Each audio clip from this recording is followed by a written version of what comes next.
नमस्कार। दिन भर की तमाम बड़ी और अहम खबरों के साथ मैं हूं दीपक डोभाल। शुरुआत हेडलाइंस के साथ। असम में एनआरसी का पहला मसौदा जारी। 1 करोड़ 90 लाख के नागरिकता दावे की पुष्टि। 1.25 करोड़ से ज्यादा का सत्यापन बाकी। बांग्लादेशी घुसपैठियों पर अंकुश लगाने में मिलेगी मदद।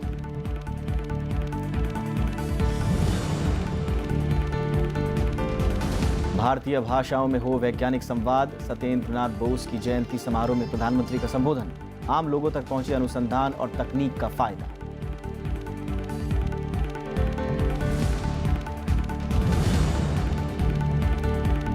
बुनियादी ढांचों से जुड़े 8 कोर सेक्टरों में तेजी से विकास। नवंबर में 6.8% की वृद्धि दर। 13 महीने का उच्चतम स्तर। स्टील और सीमेंट क्षेत्र में बेहतर प्रदर्शन।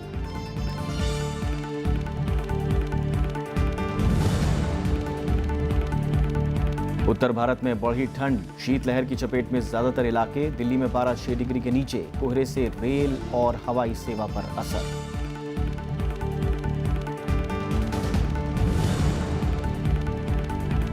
और पाकिस्तान को अमेरिका की कड़ी चेतावनी। राष्ट्रपति ट्रंप ने कहा, 15 सालों में पाकिस्तान को मदद देना बेवकूफी भरा फैसला। आतंकियों को समर्थन बर्दाश्त नहीं।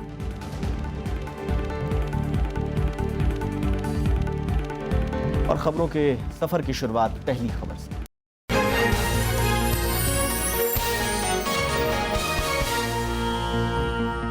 असम के लिए राष्ट्रीय नागरिक रजिस्टर यानी एनआरसी का पहला मसौदा जारी कर दिया गया है। इसमें असम के कुल 3.29 करोड़ आवेदनों में से 1 करोड़ 90 लाख लोगों को कानूनी रूप से भारत का नागरिक माना गया है। बाकी बचे 1 करोड़ 39 लाख लोगों के सत्यापन का काम इस साल तक पूरा कर लिया जाएगा। असम में राष्ट्रीय नागरिक रजिस्टर यानी एनआरसी का पहला मसौदा प्रकाशित कर दिया गया है। राज्य में अवैध नागरिकों का पता लगाने के लिए राष्ट्रीय नागरिक रजिस्टर को जिम्मेदारी दी गई थी। पहले मसौदे में 3 करोड़ 29 लाख लोगों में से 1 करोड़ 90 लाख लोगों को जगह दी गई है, जिन्हें कानूनी रूप से भारत का नागरिक माना गया है। Registrar general of India Shailesh ने गुवाहाटी में मसौदा जारी करते हुए कहा कि करीब 1 करोड़ 39 लाख नामों का अभी सत्यापन किया जाना है। उनकी जांच पूरी होते ही दूसरा मसौदा जारी किया जाएगा। शैलेश ने कहा कि ये पूरी प्रक्रिया इस साल पूरी कर ली जाएगी। There were total number of 3.29 applicants. There were nearly 6 crore documents which needed to be verified. We have made substantial progress. Still there are many verifications which are ongoing. A lot of work needs to be done. Assam के मुख्यमंत्री सर्बानंद सोनोवाल ने कहा कि जिनके नाम register में शामिल नहीं हुए हैं, उन्हें आशंकित होने की जरूरत नहीं है। हर किसी को पर्याप्त अवसर दिया जाएगा। अगर इसमें किसी का नाम नहीं भी रहा, उसको चिंता करने का कोई जरूरत नहीं है। सरकार हर जो भी बोनाफाइड इंडियन सिटीजन है, उनके पक्ष में सरकार हमेशा है और रहेगा। एनआरसी का पहला मसौदा nrc.assam.nic.in और assam.gov.in वेबसाइट पर उपलब्ध है। लोग एनआरसी सेवा केंद्र जाकर भी अपने नाम देख सकते हैं। आवेदन की प्रक्रिया मई 2015 में शुरू हुई थी, जिसमें पूरे असम के 68,27,000 परिवारों से 6 करोड़ 50 लाख दस्तावेज मिले थे। असम में बांग्लादेश से नागरिक आते रहे हैं। 1985 में हुए ऐतिहासिक असम समझौते के मुताबिक एनआरसी में आवेदन के लिए ये जरूरी है कि उस शख्स का या उसके पूर्वज का नाम 1951 के एनआरसी में दर्ज हो या फिर 24 मार्च 1971 तक तैयार मतदाता सूची में शामिल हो। असम एकमात्र ऐसा राज्य है जिसके पास एनआरसी है। इसे सबसे पहले 1951 में तैयार किया गया। नागरिकता सत्यापन की संपूर्ण प्रक्रिया पर सुप्रीम कोर्ट निगरानी रखती है। कोर्ट ने करीब 2 करोड़ दावों की जांच के बाद 31 दिसंबर तक एनआरसी का पहला मसौदा प्रकाशित करने का आदेश दिया था। जांच में करीब 38 लाख लोगों के दस्तावेज संदिग्ध मिले थे। Bureau report, Rajya Sabha TV. और इस मसले पर ज़्यादा बातचीत के लिए इस वक्त हमारे साथ खास मेहमान मौजूद हैं। हमारे साथ हैं नॉर्थ ईस्ट सन के कार्यकारी संपादक दीपक दीवान जी। बहुत बहुत स्वागत है सर आपका। सर, एक लंबा वक्त लगा इसमें 85 में असम अकॉर्ड के बाद 2005 में भी राज्य और केंद्र में और सब जगह सहमति बनी थी। उसके बाद कोर्ट में आया, सुप्रीम कोर्ट ने कहा। कितना महत्वपूर्ण है ये असम के लिए, वहाँ की राजनीति के लिए, खासकर जो अवैध प्रवासियों का जो मसला है? देखिए, ये तो उनके फंडामेंटल राइट का सवाल है। जो एक भारतीय नागरिक है उसके अधिकार कोई विदेशी कैसे ले सकता है? आपको याद होगा कि असम में आंसू एजिटेशन हुआ था जो 6 साल चला। ये 1970 के दशक के आखिर में शुरू हुआ, जिसका समझौता हुआ 1985 में। मेन मुद्दा उस एजिटेशन का ये था कि भारतीय मूल के जो निवासी हैं उनके जो अधिकारों की रक्षा की जाए, और जो बाहर से लोग आ रहे हैं, विदेशी आके सेटल हो रहे हैं, उनको यहाँ से खोज के निकाला जाए। तो ये बहुत लंबी लड़ाई रही, और ये कुछ पॉलिटिकल विल जो स्टेट गवर्नमेंट जो रही है वहाँ उनकी नहीं थी, क्योंकि उनमें नहीं थी पॉलिटिकल विल। तभी वो लोग जितने भी ये विदेशी थे उनको वोट बैंक की तरह कांग्रेस पार्टी ने यूज़ किया है।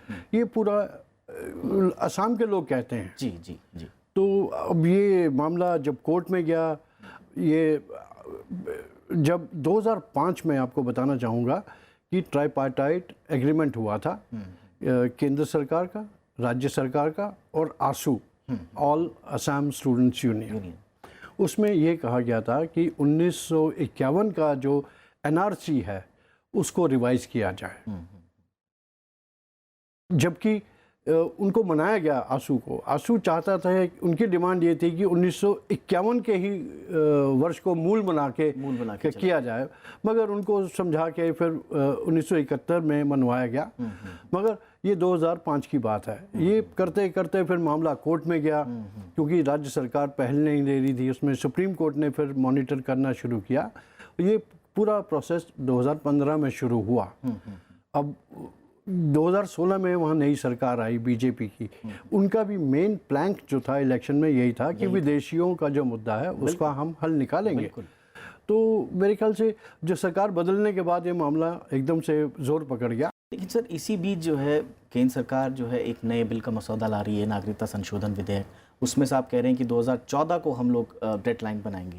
तो ये कन्फ्यूजन किस तरह का है और कैसे इससे टैकल करेगी सरकार? नहीं, जो असम का मुद्दा है जी, उसमें तो बिल्कुल क्लियर है कि जो संदिग्ध लोग हैं उनको ये कहा गया है कि अगर आप अपना दावा करते हैं कि आप असमीज हैं, नागरिक हैं असम के और भारत के, तो या तो आपके कोई पूर्वजों में, रिश्तेदारों में 1991 में जो एनआरसी बना था उसमें आपका नाम होना चाहिए, उनका नाम होना चाहिए, उनके रिश्तेदारों का, या फिर उसके बाद जितने इलेक्शन हुए हैं 1971 तक किसी भी इलेक्शन में मतदाता सूची में आपके रिश्तेदार का नाम होना चाहिए जो आपसे लिंक हो सके। वो प्रूफ माना जाएगा कि लेकिन सर, इस तमाम कवायद के बाद जो लोग रह जाएंगे, जो लोग घोषित हो जाएंगे कि आप भारत के नागरिक नहीं हैं, उनको फिर क्या किया जाएगा? वो बहुत बड़ा सवाल है, क्योंकि अब जो 20 साल 30 साल 40 साल 50 साल से यहाँ रहा, उसके बच्चे भी हो गए, जनरेशन भी हो गए,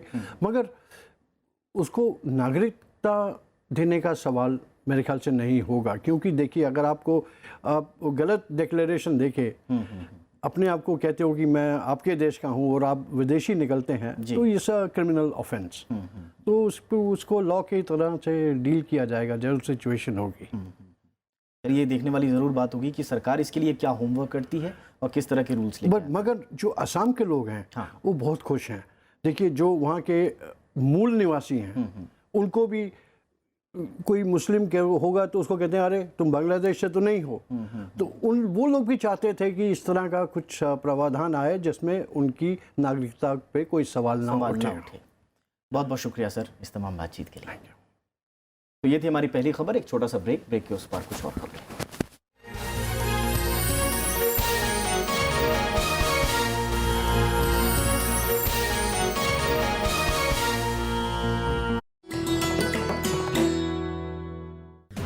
MC मैरी कॉम सफलतम भारतीय महिला मुक्केबाज। विश्व चैंपियनशिप में 5 स्वर्ण और 1 रजत, लंदन ओलंपिक्स में कांस्य और एशियन गेम्स में कांस्य पदक विजेता।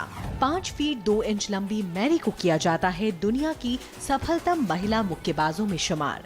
खेलों में वरिष्ठ योगदान के लिए उन्हें मिले हैं पद्म भूषण, अर्जुन अवार्ड और राजीव गांधी खेल रत्न पुरस्कार।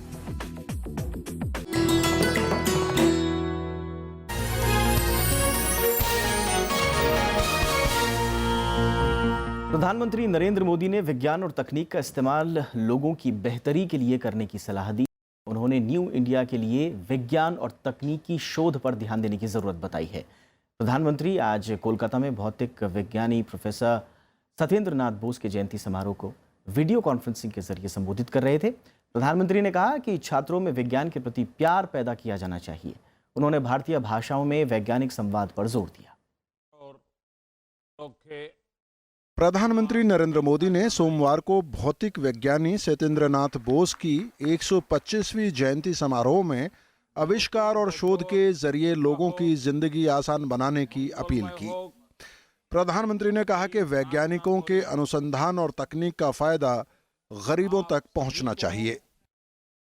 जब हमारे वैज्ञानिक प्रयोगों का आधार हमारी सामाजिक आर्थिक समस्याओं का समाधान होगा,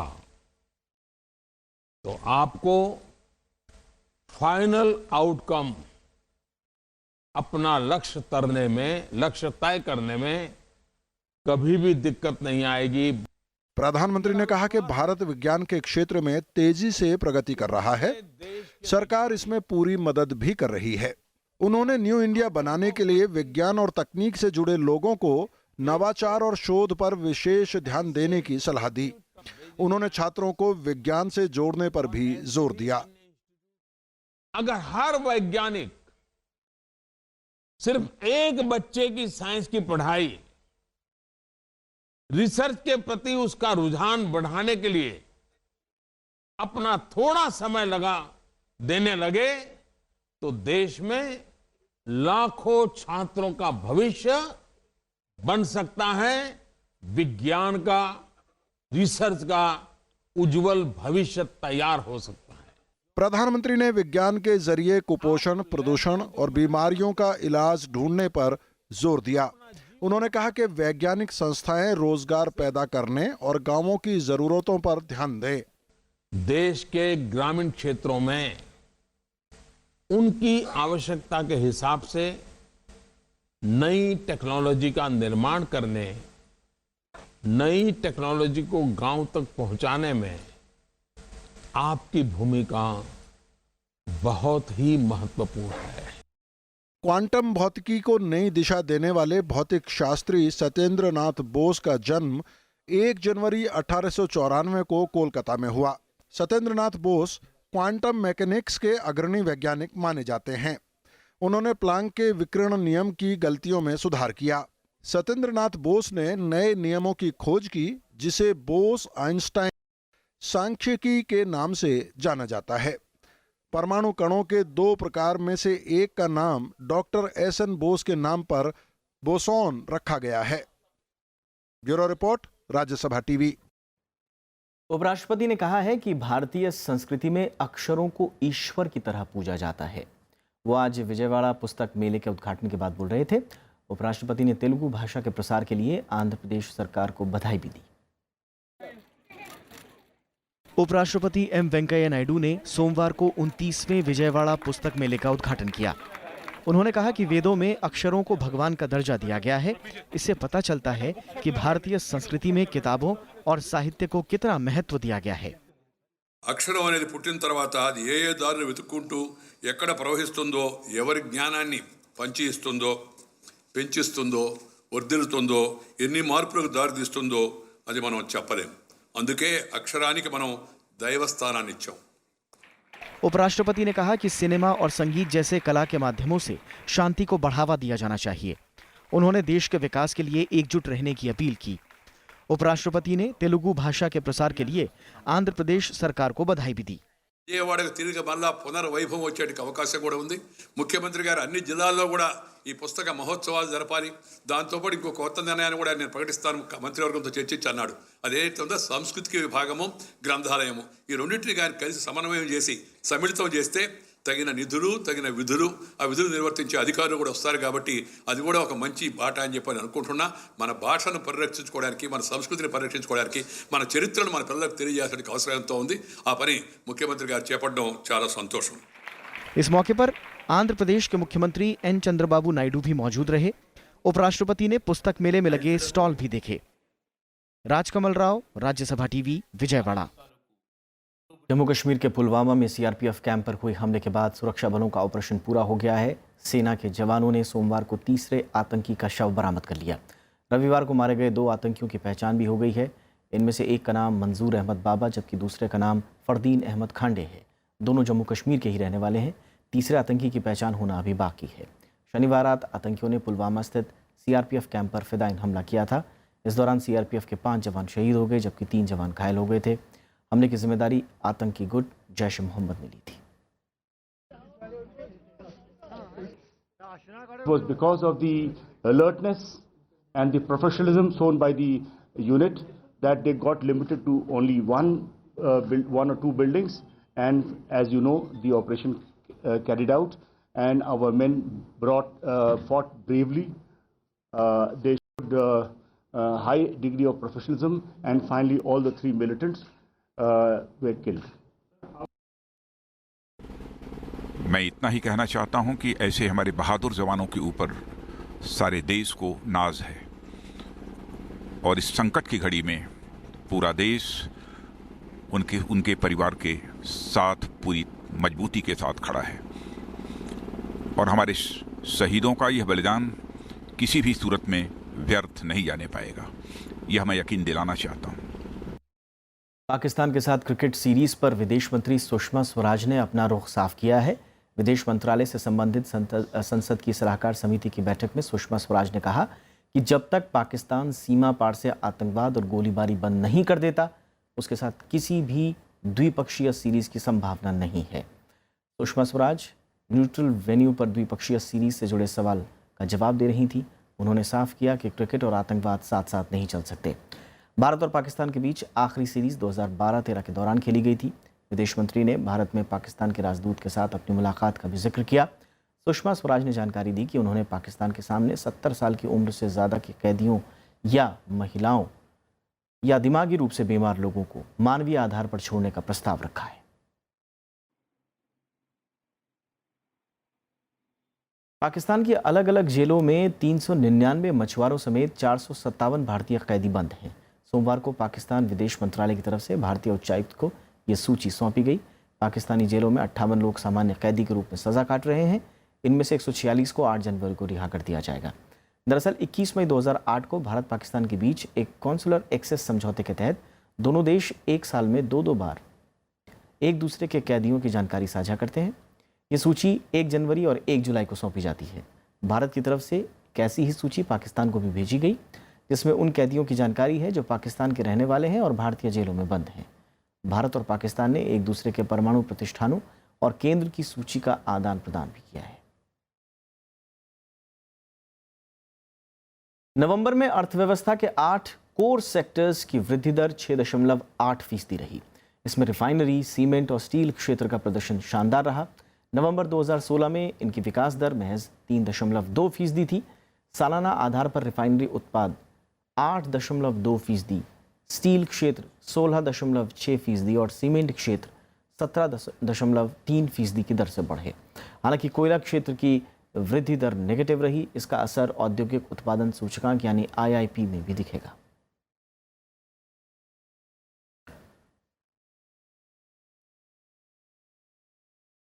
दो 2018 के पहले दिन शेयर बाजार में गिरावट देखने को मिली। BSE 30 शेयरों वाला सेंसेक्स 244 अंक की गिरावट के साथ 33,813 के स्तर पर बंद हुआ। वहीं NSE का 50 शेयरों वाला निफ्टी 95 अंकों की कमजोरी के साथ 10,435.5 के स्तर पर बंद हुआ।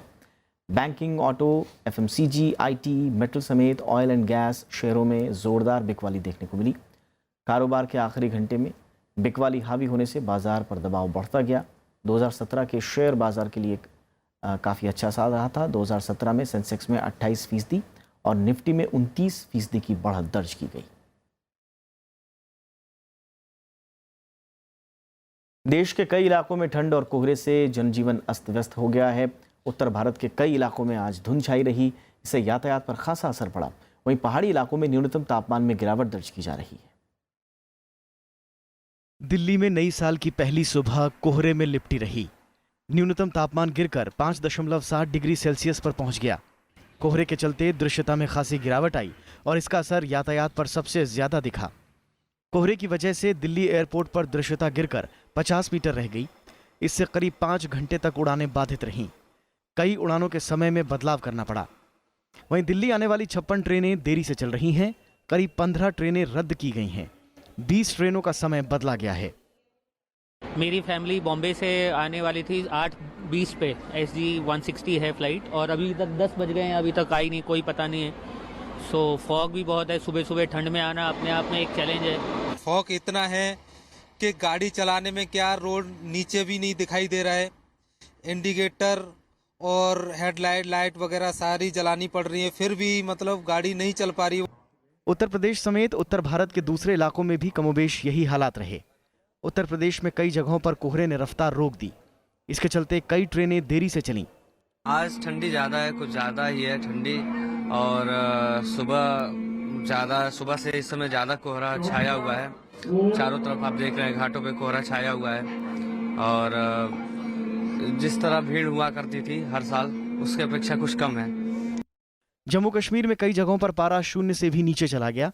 श्रीनगर में नए साल की रात इस मौसम की सबसे ठंडी रात रही और पारा -4.4 डिग्री सेल्सियस रिकॉर्ड किया गया। लेह राज्य का सबसे ठंडा स्थान रहा, जहां तापमान 0 से 14.5 डिग्री सेल्सियस नीचे दर्ज किया गया। लद्दाख में भी तापमान 0 से नीचे दर्ज किया जा रहा है। हिमाचल और उत्तराखंड में भी शीतलहर से जनजीवन अस्त व्यस्त है। शीतलहर का असर मैदानी इलाकों में भी दिख रहा है। राजस्थान, पंजाब और हरियाणा में भी अधिकतर स्थानों पर ठंड का प्रकोप जारी है। Bureau report, Rajya Sabha TV. America ने पाकिस्तान को एक बार फिर कड़ी चेतावनी दी है। सोमवार को डोनाल्ड ट्रंप ने कहा कि अमेरिका ने बीते 15 सालों में पाकिस्तान की जो भी मदद की वो बेवकूफ़ी भरा फैसला था। अमेरिकी राष्ट्रपति ने कहा कि पाकिस्तान अमेरिकी नेताओं को मूर्ख समझता है। उन्होंने पाकिस्तान पर आतंकियों को पनाह देने का आरोप लगाया। एक ट्वीट में डोनाल्ड ट्रंप ने कहा कि पाकिस्तान को $33 अरब की अमेरिका की मदद एक बेवकूफ़ी है, क्योंकि पाकिस्तान ने बदले में अमेरिका को झूठ और धोखा दिया है, जिसे और बर्दाश्त नहीं किया जा सकता। ट्रंप प्रशासन आतंकवादी संगठनों के खिलाफ पाकिस्तान की तरफ से कार्रवाई नहीं किए जाने को लेकर असंतुष्ट है। कहा जा रहा है कि अमेरिकी सरकार पाकिस्तान को दी जाने वाली $25 करोड़ 50 लाख की सहायता राशि रोकने पर विचार कर रहा है। ईरान में सरकार विरोधी हिंसक प्रदर्शनों के दौरान अब तक 12 लोगों की मौत हो गई है। बीते 4 दिनों से ईरान के कई शहरों में विरोध प्रदर्शन हो रहा है। इनकी शुरुआत मशहद से हुई थी, लेकिन भ्रष्टाचार, महंगाई और दूसरे मुद्दों को लेकर धीरे धीरे कई शहरों में लोग सरकार की आर्थिक नीतियों के खिलाफ सड़कों पर उतर आए। सरकारी टीवी के मुताबिक कुछ जगहों पर प्रदर्शनकारियों ने पुलिस थानों और सैन्य शिविरों पर कब्जा करने की कोशिश भी की, लेकिन उन्हें विफल कर दिया गया। विरोध प्रदर्शनों को देखते हुए इंस्टाग्राम, टेलीग्राम जैसी सोशल मीडिया साइट्स को बंद कर दिया गया है। अमेरिकी राष्ट्रपति डोनाल्ड ट्रंप ने ट्विटर में लिखा कि ईरान में इस बात को लेकर गुस्सा बढ़ रहा है कि उनका पैसा आतंकवादियों पर खर्च किया जा रहा है। हालांकि राष्ट्रपति हसन रूहानी ने इन आरोपों को खारिज किया है। उन्होंने माना कि आर्थिक वजहों से लोगों में गुस्सा जायज़ है, लेकिन उन्होंने कहा कि हिंसक विरोध प्रदर्शनों को किसी भी कीमत पर बर्दाश्त नहीं किया जाएगा। और अब चलते चलते आपको छोड़ जाते हैं राज्यसभा के 2018 के कैलेंडर से जुड़ी खबर के साथ। राज्यसभा की ओर से जारी हो रहा 2018 का कैलेंडर कई मायनों में खास है। इसमें विश्व इतिहास में अमिट छाप छोड़ने वाले 1 दर्जन उन शीर्ष नेताओं को जगह दी गई है जिन्होंने भारतीय संसद को संबोधित किया। राज्यसभा के महासचिव देशदीपक वर्मा ने परंपरागत थीम से परे इस बार का कैलेंडर नए विचार पर आधारित रखकर बनवाने का निर्देश दिया। इनमें जनवरी माह में नवंबर 1955 में संसद को संबोधित करने वाले सोवियत संघ के राष्ट्राध्यक्ष NS ख्रुश्चेव की तस्वीर है, जबकि अमेरिका के तत्कालीन राष्ट्रपति बराक ओबामा की भी तस्वीर है। ओबामा ने नवंबर 2010 में संसद को संबोधित किया था। इन विश्व नेताओं का भाषण जिस केंद्रीय कक्ष में हुआ उसका अपना गौरवशाली इतिहास रहा है। यहीं 15 अगस्त 1947 को अंग्रेजों से सत्ता का हस्तांतरण हुआ। भारतीय संविधान की रचना को संविधान सभा ने 9 दिसंबर 1946 से 24 जनवरी 1950 तक इसी कक्ष में बैठकें की। यहीं भारत के राष्ट्रपति का अभिभाषण और चुनिंदा विदेशी राष्ट्राध्यक्षों का संबोधन भी होता है। राज्यसभा के कैलेंडर में शामिल 12 नेता 8 राष्ट्रों के प्रमुख रहे हैं। इनमें शामिल हैं 1955 में NS ख्रुश्चेव, जो कि सोवियत संघ के तत्कालीन राष्ट्राध्यक्ष थे। 1959 में आइजनहावर, जो कि संयुक्त राज्य अमेरिका के तत्कालीन राष्ट्रपति थे। 1967 में केनेथ डेविड कोंडा, जो कि जाम्बिया के तत्कालीन राष्ट्रपति थे। 1978 में मोहम्मद दाऊद खान, जो कि अफगानिस्तान के तत्कालीन राष्ट्रपति थे। 1981 में मार्गरेट थैचर, जो कि ब्रिटेन की तत्कालीन प्रधानमंत्री थीं। 1982 में फ्रैंकोइस मित्तेरां, जो कि फ्रांस के तत्कालीन राष्ट्रपति थे। इसके अलावा 1979 में मैल्कम फ्रेजर, जो कि ऑस्ट्रेलिया के तत्कालीन प्रधानमंत्री थे। 1990 में जापान के तत्कालीन प्रधानमंत्री कोशिकी कैपू। 1995 में ईरान गणराज्य के तत्कालीन राष्ट्रपति अकबर हाशमी रफसंजानी। साल 2000 में संयुक्त राज्य अमेरिका के तत्कालीन राष्ट्रपति बिल क्लिंटन। साल 2000 में ही रूसी राष्ट्रपति व्लादिमीर वी पुतिन और 2010 में अमेरिका के तत्कालीन राष्ट्रपति बराक ओबामा शामिल हैं। राज्यसभा के 2017 के कैलेंडर की थीम संसद भवन में भित्ति चित्रों पर आधारित रही। वहीं 1999 से लोकसभा के कैलेंडर की थीम संसद भवन तथा बेहतरीन संसद विदों पर आधारित रही है।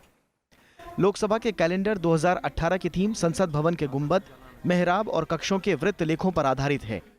उपराष्ट्रपति एम वेंकैया नायडू ने पिछले सप्ताह लोकसभा कैलेंडर का लोकार्पण किया था, लेकिन संसद के कैलेंडरों के इतिहास में राज्यसभा का ये कैलेंडर एक खास जगह बनाने जा रहा है। संसदीय डेस्क, राज्यसभा टीवी।